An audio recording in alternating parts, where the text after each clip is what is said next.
So it's the middle of summer and you love fresh fragrances, but you want some that are just gonna last you longer than your commute to work in the mornings. Well, fear not, because I have 8 that are gonna last you that long, and then some, and then some.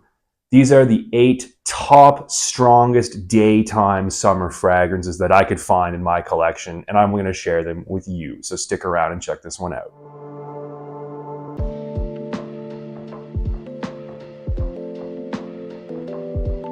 Hey guys, welcome back. So today I'm going to be going over 8 strong fresh fragrances that are going to last you all day. I've chosen 8 from my collection that are uplifting, that when I wear these, I feel very energized. I feel very happy, euphoric. Some of them might have certain, heavy facets to them, but overall these are very bright. These are very uplifting, happy, fresh fragrances that are perfect, in my opinion, for daytime use in the hottest of the hot summer weather. So without any further ado, number 8 on the list is going to be Eye by Nishane. The main notes in this one are going to be yuzu, basil, violet leaf, and ambroxan. So this opens up with a very pungent, very, very bitter and tart yuzu, which kind of is similar to lemon, maybe a little bit fuzzier, maybe kind of like similar to a lemon that's been sitting on your counter for a couple of days. We get some basil, so it's a green, aromatic, soapy accord. Very, very nice, that combination in the beginning here. And this dries down with a lot of violet leaf, so it's going to give it a very ozonic, watery, cucumber smell. Finally, we get some ambroxan that's going to lend a salty kind of muskiness that's going to remind you of standing next to the ocean in the evening. This stuff here, one of Nishane's more underrated fresh fragrances. In fact, it might just be their most underrated fresh fragrance. I mean, Nishane is more so known for their heavier, more so oriental leaning style fragrances. But this one here is like the Mediterranean encapsulated in a bottle. When I smell this, I'm reminded of like sipping a mojito next to a citrus grove on the Mediterranean coast. It is really a super solid, fresh, oceanic fragrance. And when I say fresh, I mean, this takes freshness to a different level.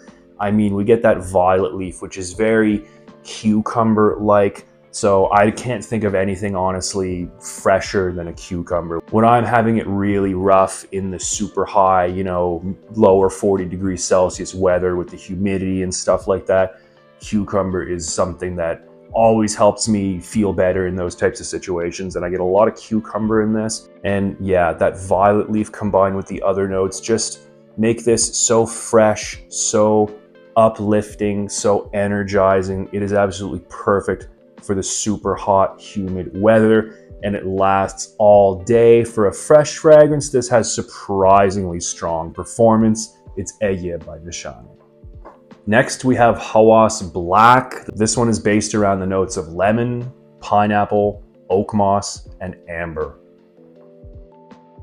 So in the opening, I, for one, get a lot of lemon. It's totally dominated by lemon. It's a slightly sweet, maybe people would say candied style lemon, with also a little of that tartness that lemon is known for.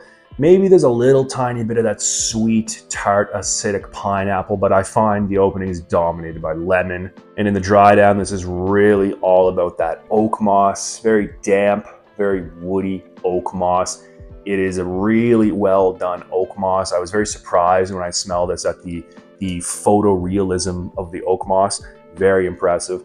And then there's also a little bit of sweet amber. The amber is sweet, maybe a little bit gummy. Now I find that amber is a really interesting contrast to the otherwise fresh, citrusy, woody, mossy combination that we get in the first part of the lifespan. Now this stuff gets compared a lot to Hatchavat by Nishane, and yes, it does smell like that. I'm not here to tell you how similar it is to Hatchavat, how similar it is to Absolute Aventus. It takes components of both of those fragrances and then it adds its own DNA on top of that.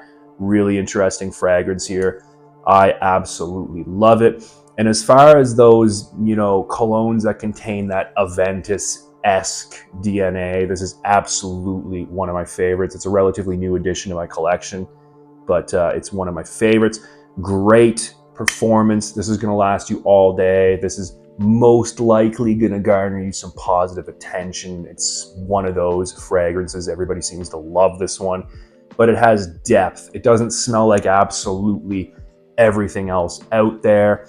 It's leaning a little bit mature, but it's got a bit of like a youthful allure to it in a way, especially I find because of that amber, which adds, like I said, a vague, sweet kind of gumminess, which is a great contrast to the other notes that exist in this fragrance. So if you're looking for something that's along the lines of Hatchavad or Aventus or Absolute Aventus, I think Hawas Black by Versace is absolutely one of your best choices, if not the best choice. Next up is Dylan Blue by Versace. The main notes in this one are bergamot, fig leaf, ambroxan, and incense.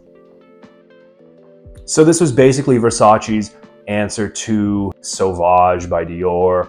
This is that blue kind of aquatic fragrance. This doesn't get nearly as much hype nowadays as it did in previous years, but it's one of my absolute favorite blue fragrances. It's got really good performance, and it's got a little bit of a sweet, resinous depth to it. Also a fruitiness because of that fig leaf. It's going to add a very fruity, rooty kind of freshness, and it's very unique combined with that bergamot. The bergamot is not really sharp or abrasive like it can be in Dior Sauvage, for example. This is a very smooth, juicy type of bergamot, and I really appreciate the incense in the dry down. It's not a smoky incense, it's more on the resinous side, so it adds kind of like a woody, resinous, almost sweetness, kind of like maybe a woody citric thing in the background. But yeah, it's like an unlit incense stick. Wow, this stuff smells absolutely fantastic. It is ultra versatile, but it still has enough depth to the point where it's interesting. Like, it's interesting both to smell this on your skin and to smell this in the air when somebody else is wearing it and they walk past you. Phenomenal fragrance. Really, really, really good performance for a blue freshie, you know, for lack of a better description. The performance on this is super solid. The value for money on this is really good. You can have this at a really reasonable price from most discounters nowadays. And yeah, as you can see here, I'm almost finished my 50 milliliter bottle, and I literally cannot say the same for any other bottle in my entire collection. This is the only bottle that I've almost finished to completion. So yeah, it has that distinction. Versace Dylan Blue, awesome blue fragrance. Next up is Fougere Marine by Montal. The main notes in this one are geranium, ambroxan, oak moss, and lavender. So this is basically an aromatic fougere with an aquatic twist. We get that geranium and lavender, so we're going to get kind of like a minty floral characteristic from the geranium, a sweet aromatic floral from the lavender. Although those notes are mixed so well with that ambroxan that it doesn't go full old school like you might be thinking, you know, aromatic fougeres, geranium, oak moss. You definitely get that aromatic fougere effect, but that ambroxan kind of adds that salty, sea breezy smell. Makes it feel a little bit younger, a little bit more casual, a little bit more easygoing, so to speak. And yeah, also there's a lot of oak moss in the dry down here.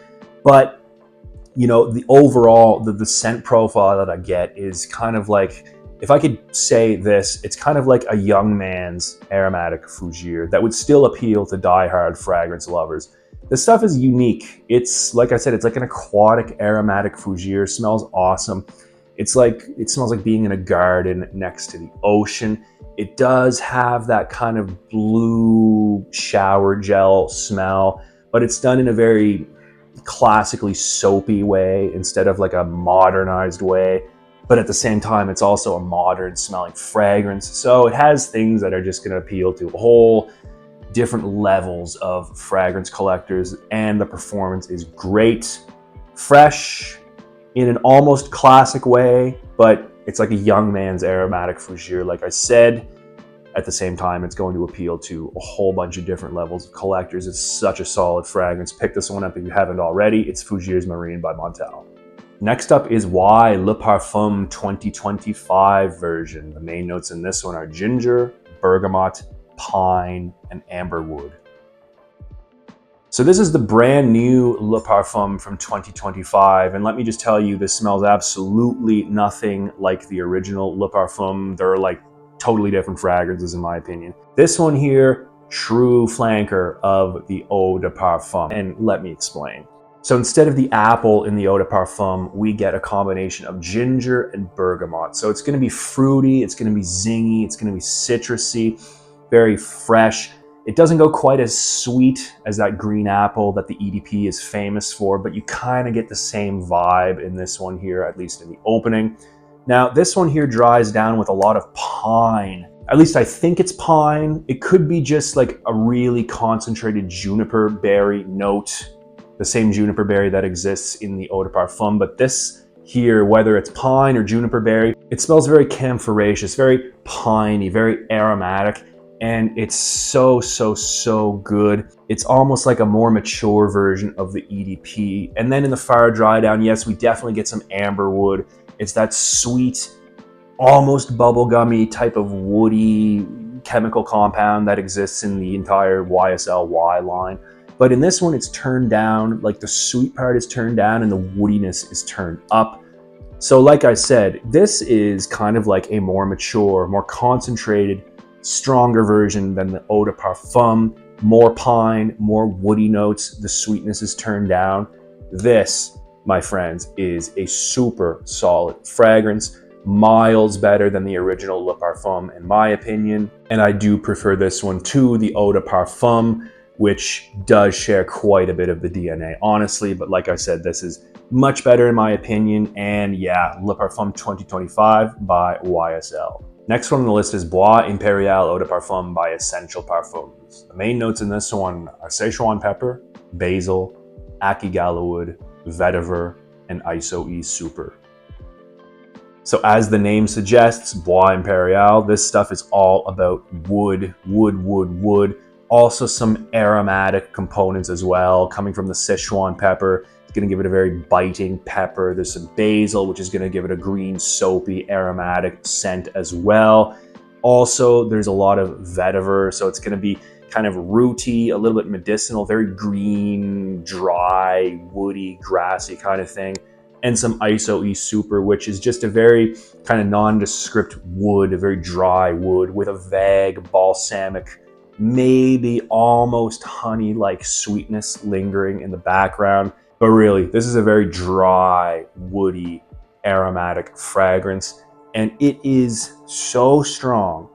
Oof, this is one of the strongest fragrances I think I've ever smelled in my life. This stuff projects and projects and projects, but the thing that's impressive about the performance of this fragrance here is not the, the actual distance that it projects, but it's the consistency of the projection. So it does project a little bit longer than an arm's length for the first hour and a half or so. After that, it does die down to a little bit less than an arm's length projection, but that little bit less than an arm's length projection, man, lasts almost all day. This stuff is insanely strong. It does smell a little bit synthetic, I will admit. It does smell slightly metallic at times, sure. There's something about this. It is so enjoyable. There's such a complexity to it, such a simplistic complexity. Wow, get ready for some compliments when you put this stuff on. One of my most complimented fragrances, which you might not expect from that note breakdown that I've given you from the description, dry, aromatic, woody, etc. It must be the chemical compounds in this that are acting as, I don't know, aphrodisiacs or something like that. This stuff gets positive attention like almost no other fragrance. Bois Impérial Eau de Parfum by Essential Parfums. Next one on the list is Kenzo Homme Eau de Toilette Intense. The main notes in this one are calypsone, black pepper, ackee gallowwood, and sandalwood. So in reality, I could have picked any member of the Kenzo Homme line, really. They're all super strong. They're all great aquatic fragrances. But this one here, specifically for daytime, I find it to be the most uplifting, whereas the rest of the members of the line kind of remind me of like a tropical aquatic. This one here is the one that reminds me more so of the traditional Western Mediterranean style aquatic. So that black pepper and calypsone in the beginning, gonna give it a very minty smell at first. mixed with like a salty aquatic watermelon. At that point, I get reminded of like, you know, what we traditionally think of when we think of aquatic fragrances, Mediterranean, fresh, almost citrusy, not quite, but like a very fresh fruitiness, let's say. Anyway, then we get some Akigala wood, which is going to be patchouli, very woody, dry, kind of almost aromatic, maybe a little bit spicy patchouli that Quentin Biche is known for. By the way, Quentin Biche was also the perfumer for Bois Imperial, the fragrance that I've just gone over. And yeah, he added his signature Akigala wood note in this one. Maybe not quite as strong as it is in Bois Imperial, but anyway, it's here and it adds that kind of like patchouli-esque, dry, woody spiciness. Finally, we get that characteristic sandalwood in the dry down. That really reminds me of kind of like a polished wood with maybe a little bit of spice to it. Really, really, really nice. This DNA, man, the Kenzo Homme line, first of all, it's my favorite aquatic fragrance line, at least in the designer world. So good. These things are absolute bombs in terms of performance and value too. There's some of the most affordable designer fragrances you can get on the market. And just for like the uniqueness of the scents in this line, man, absolutely insane. Absolutely insane. These are so good. And this is definitely one of my favorites from the line. It's the Eau de Toilette Intense from Kenzo Homme. And number one on my list is going to be Ask by Mayora. So the main notes in this one are driftwood, sea salt, amberwood, and pine. So this one here is kind of like a mixture between a green fragrance and a very salty aquatic. It reminds me of a couple of different fragrances. It reminds me of Lorenzo Pazzaglia's Black Sea. It reminds me a little bit of Megamare by Orta Parisi. This one has its own little twist on it though. Also, oh yeah, how can I forget? It reminds me a lot of the original Invictus Aqua from 2016, but a little bit more mature and definitely stronger. So we get a very dry, woody, salty, aquatic smell in the beginning, which kind of dries down to a very distinct, very strong, almost kind of like tarry pine smell. That's how concentrated the pine is in this one. It's really nice. And then in the far dry down, we get some amber wood, which is gonna be like that bubblegummy sweet woody accord that's been made famous by fragrances such as Invictus, for example. The sweetness definitely toned down a lot in this one, and the woodiness is turned up. The warmth is kind of turned down a little bit too compared to a lot of other fragrances that contain the same note. This stuff is an absolute masterpiece, and I'll tell you, it's really hard to find outside of Europe. Even here within Europe, it's super hard to find. But I'll tell you, if you like Lorenzo Pazzaglia's Black Sea, if you like Megamare by Orta Parisi, and definitely Invictus Aqua 2016, ooh, this is one to pick up if you ever happen to stumble across it. Don't let this one slip up, because in my opinion, out of all those fragrances that I've just compared this to, this is definitely the best quality, definitely the best performing. This is an absolute hidden gem. If you're into like really realistic aquatics, more so fragrances that convey the image of being in a pine forest right next to the Mediterranean Sea, there is no fragrance that does that better than this one. Ask by Mayora, absolute stunner of a fragrance. So anyway, guys, I hope you've enjoyed my 8 strongest daytime summer fragrances from my collection. There were other ones that I could have chosen, but these are my 8 favorites. Anyway, what are your guys' favorite summertime colognes that last all day? Strong freshies that are uplifting, not necessarily dark. Later on, maybe in a month or so, I'm gonna do a list of like dark freshies for nighttime in the summer. But anyway, as far as like bright freshies go that have great performance, what are your favorites? Leave them below, guys. I'm gonna head out for now, but until next time, keep it real.